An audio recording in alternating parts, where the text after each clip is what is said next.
চোর কি মাইয়া জোরসে বলে একটা অদ্ভুত ভাষায় কথাটা বলেছিলেন। প্রকারান্তরে উনি স্বীকার করে নিলেন যে ওনার মতো একটি অবিবেচক লোককে জ্ঞানেশ কুমার আঙুল দেখিয়ে ধমকিয়েছে। কখনো বিরোধী রাজনীতি করে লড়াই করে তো আসেনি। উড়ে পাওয়া 14 আনা পিসিমণির দয়ায় ছত্রছায়ায় টপ করে আপেল একবারে মুখে পৌঁছে গেছে। অরিজিৎদা, আপনাকে স্বাগত। দাদা, অভিষেক বন্দ্যোপাধ্যায় যে রাজ্যের বিভিন্ন জায়গায় আমরা দেখতে পাচ্ছি সভা করছেন, এবং আমরা দেখলাম বারুইপুরে তিনি সভা করলেন এবং সেখানে একেবারে র্যাম্প ওয়াকের মতো মঞ্চগুলো বানাচ্ছেন এবং সেখানে বললেন যে র্যাম্পে 3জন ভূতকে হাঁটাবো, যারা নাকি মৃত এসআইআর তালিকা অনুযায়ী তারা জীবিত বলে এইভাবে 3জনকে হাঁটালেন। কি বলবেন? দেখুন, প্রথমেই আপনার প্রশ্নের উত্তরের সবার আগে যদি কিছু বলা যায় সেটা হচ্ছে মমতা ব্যানার্জিকে কোট করা। মমতা ব্যানার্জি একটা কথা বলেছিলেন, আমাদের খুব কানে বাজে এখনো, চোর কি মাইয়া জোরসে বলে।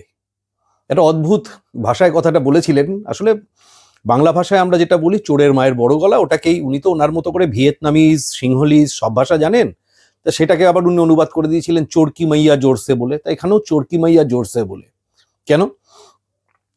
অভিষেক ব্যানার্জির এই র্যাম্প ওয়াক বা র্যাম্পের উপর ক্যাট ওয়াক যাই উনি করছিলেন না কেন, এটা দেখতে দেখতে আমার, উনি যাকে নেতা বলে মানেন, যে ইন্ডি জোটের যিনি নেতা, স্বঘোষিত নেতা রাহুল গান্ধী, তার একটা সভার কথা আমার মনে পড়ে যাচ্ছিল। বিহার নির্বাচনের ফলাফল ঘোষণার কয়েকদিন আগে হঠাৎ করে একটা অডিটোরিয়াম ভাড়া করে প্রচুর সুশিক্ষিত লোকজন তাদেরকে ডেকে ডেকে বললেন পারমাণবিক বোমা বাস্ট করাবো। তা সেই পারমাণবিক বোমা বাস্ট করাবার নামে যেটা করলেন অ্যাকচুয়ালি সেটা হচ্ছে বিহার নির্বাচনে হারতে চলেছেন এটা বুঝতে পেরে আগে থেকে গান গেয়ে রাখা। গোটা প্রায় আমার যতদূর মনে পড়ছে 2 ঘন্টার কাছাকাছি সময় ধরে উনি অনেক কিছু বলার চেষ্টা করেছিলেন। ব্রাজিলিয়ান মডেল থেকে শুরু করে বিভিন্ন বিষয় টিষয় অনেক কিছু উনি দেখিয়ে টেকিয়ে আলটিমেটলি যেটা বোঝা গেছিল যে বিহার নির্বাচনেও ওনার নেতৃত্বে যে ভরাডুবি ঘটতে চলেছে সেটারই কিছুটা জাস্টিফিকেশন দেওয়ার চেষ্টা করেছিলেন। আর অভিষেক ব্যানার্জির এই র্যাম্পের উপর ক্যাটওয়াক দেখে আমার ঠিক এক জিনিসই মনে পড়ে গেল, হুবহু যেন একই জিনিসের প্রতিফলন। আগামী বিধানসভা নির্বাচনে তৃণমূল কংগ্রেসের হাত থেকে ক্ষমতার দম্ভ বেরোতে চলেছে, এটা খুব পরিষ্কার। পশ্চিমবঙ্গের প্রতিটা পাঁচিলে এই কথা লেখা হয়ে গেছে যে এবারের নির্বাচনে তৃণমূলের বিসর্জন। সুতরাং সেই জায়গা থেকে যেটা অভিষেক ব্যানার্জি করার চেষ্টা করলেন, একটা অদ্ভুত কথা বলছিলেন, আপনি বললেন কোট করে যে জ্ঞানেশ কুমারকে বলেছি আঙ্গুল না করতে, না দেখাতে, অমুক তমুক। তার মানে প্রকারান্তরে উনি স্বীকার করে নিলেন যে ওনার মতো একটি অবিবেচক লোককে জ্ঞানেশ কুমার আঙ্গুল দেখিয়ে ধমকিয়েছে। এটা উনি প্রকারান্তরে স্বীকার করে নিলেন। এটা ধমকাবেনই তো। অ্যাকচুয়ালি নির্বাচিত মনোনীত এই বিষয়গুলোর যে সাংবিধানিক যে গুরুত্ব, এগুলো তো অভিষেক ব্যানার্জি বোঝে না। কখনো বিরোধী রাজনীতি করে লড়াই করে তো আসেনি। পড়ে পাওয়া 14 আনা পিসিমণির দয়ায় ছত্রছায়ায় টপ করে আপেল একবারে মুখে পৌঁছে গেছে। কিন্তু যেটা খুব খারাপ লাগলো আমাদের, বিশেষত হিন্দু হিসাবে যেটা খুব খারাপ লাগলো, দেখুন ভূত কথাটার মানে কি? আমরা যদি ভূত কথাটার মানে ধরি, ভূত কথাটার মানে হচ্ছে অতীত। উনি জলজ্যান্ত 3জন মানুষকে র্যাম্পের উপর দাঁড়িয়ে একবার বলছেন ডান দিকে ফেরো, একবার বলছেন বাদিকে ফেরো, আর বলছেন ভূত দেখুন। দেখুন, আজকে পশ্চিমবঙ্গে 10 কোটি জনসংখ্যা প্রায়, সেই 10 কোটি জনসংখ্যার উপর তার মধ্যে যে ভোটাররা রয়েছেন তাদের উপর একটা হিউজ মাসকে নিয়ে ইলেকশন কমিশন কাজ করে ভোটার তালিকাকে স্বচ্ছ করার চেষ্টা করছে। হতে পারে সেখানে কিছু ত্রুটি বিচ্যুতি হতেই পারে। বিশেষত ত্রুটি বিচ্যুতি হওয়ার সবচেয়ে বড় কারণ হলো তৃণমূল সুপ্রিমো মমতা ব্যানার্জি বারে বারে বিএলও এবং ইআরওদের ধমকেছেন যাতে তারা ইলেকশন কমিশনের নির্দেশ মোতাবেক কাজ না করে ওনার ইচ্ছা মতো যারা অনুপ্রবেশকারী রোহিঙ্গা মুসলিম তাদের নাম যাতে না বাদ দেন, সেই সেই সেই নির্দেশ উনি বারে বারে ওপেনলি দিয়েছেন। সেই জায়গা থেকে ওনার দেওয়া প্রচন্ড মানসিক চাপের মধ্যে কাজ করতে গিয়ে কিছু জায়গায় ভুলভ্রান্তি হয়ে থাকতে পারে। এদের এই যে 3জনের ব্যাপার, অভিষেক ব্যানার্জি যে 3জনকে এনে ভূত দেখুন বলছেন, ওনার নেতা হিসাবে কি উচিত ছিল? ওনার নেতা হিসাবে উচিত ছিল এই 3জনকে নিয়ে যেখানে হিয়ারিং এর যারা ওনাদের যেখানে হিয়ারিং হওয়ার কথা সেখানে উপযুক্তভাবে পৌঁছিয়ে দিয়ে তাদের নামটা আগামীকালের ইলেকটোরাল রোলে তুলে দেওয়া, এইটুকুনি তো কর্তব্য ছিল। সেটা না করে উনি একজন জীবিত 3জন মানুষকে ভূত আখ্যা দিলেন। এটা শুধুমাত্র ইলেকশন কমিশনের সার্বভৌমত্বকে উনি অমর্যাদা করলেন তাই নয়, হিন্দুর যে ভাবাবেগ, সেই হিন্দু ভাবাবেগকেও, হিন্দু সংস্কারকেও উনি কিন্তু আঘাত করলেন। একেবারেই দাদা, প্রথম থেকে আমরা দেখে এসেছি যেভাবে বা দিনের পর দিন বা প্রথম থেকে আক্রমণ যে নির্বাচন কমিশনারকে করে আসছে তৃণমূল দলের পক্ষ থেকে।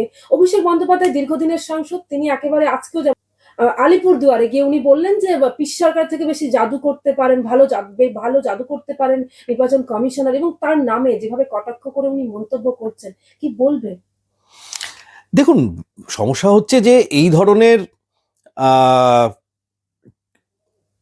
রাজনৈতিক ক্ষেত্রে এই ধরনের যারা রাজনীতির প্রোডাক্ট নয়, তাদের মাধ্যমে রাজনীতিটা না এদের হাত ধরে ছ্যাবলামিতে পরিণত হয়েছে।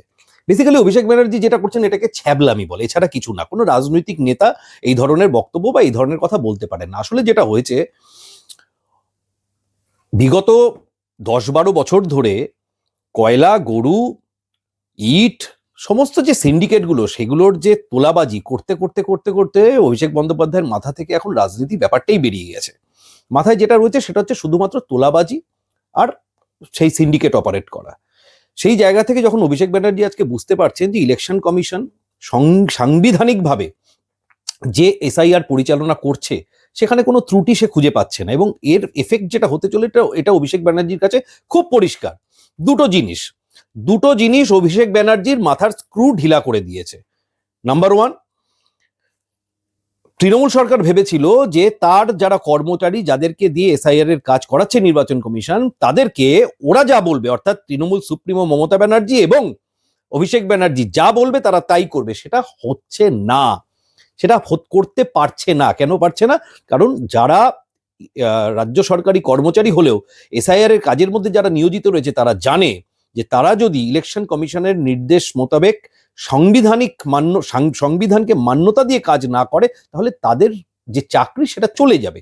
এবং আপনি আজকে দেখেছেন 4 জন রাজ্য সরকারি কর্মচারী, 2 জন WBCS অফিসার দেবপম দত্ত এবং বিপ্লব সরকার, এবং 2 জন অন্যান্য আধিকারিক তথাগত মণ্ডল এবং সুদীপ্ত দাস, যারা বারুইপুর এবং ময়নাতে এই অভিষেক ব্যানার্জি মমতা ব্যানার্জির কথা শুনে কোনো তথ্য প্রমাণ ছাড়া শয়ে নাম তুলে দেওয়ার কাজ করেছিল, আজকে তাদের বিরুদ্ধে কিন্তু ক্রিমিনাল প্রসিডিং ইনিশিয়েট হয়ে গেল নির্বাচন কমিশনের নির্দেশ মোতাবেক।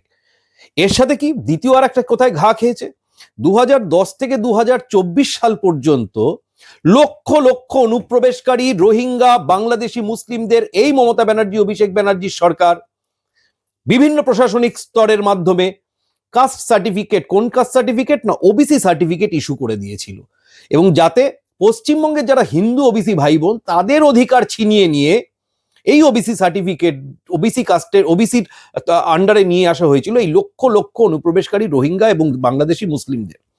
আজকে কলকাতা হাইকোর্টে অনারেবল জাস্টিস কৃষ্ণা রাওয়ের নির্দেশ মতো ইলেকশন কমিশন বিগত 30 তারিখে জানিয়েছে যে যেহেতু কলকাতা হাইকোর্টে 22 মে 2024 সালে ডিভিশন বেঞ্চ এই 2010 থেকে 2024 পর্যন্ত ইস্যু হওয়ার সমস্ত ওবিসি সার্টিফিকেটকে অবৈধ বলে ঘোষণা করে দিয়েছে, তাই এই সার্টিফিকেটগুলোকে আর এসআইআর এর শুনানি পর্বে ডকুমেন্ট হিসাবে প্রডিউস করা যাবে না।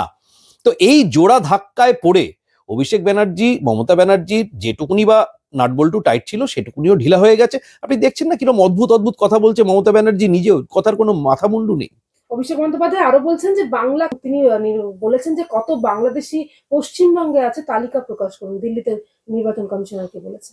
ওটাই বললাম যে রাজনৈতিক ব্যক্তিত্ব না হয়ে যদি রাজনৈতিক ক্ষমতা কেউ পেয়ে যায়, তাহলে তার মুখে এ সমস্ত আবোল তাবোল কথাই আসে।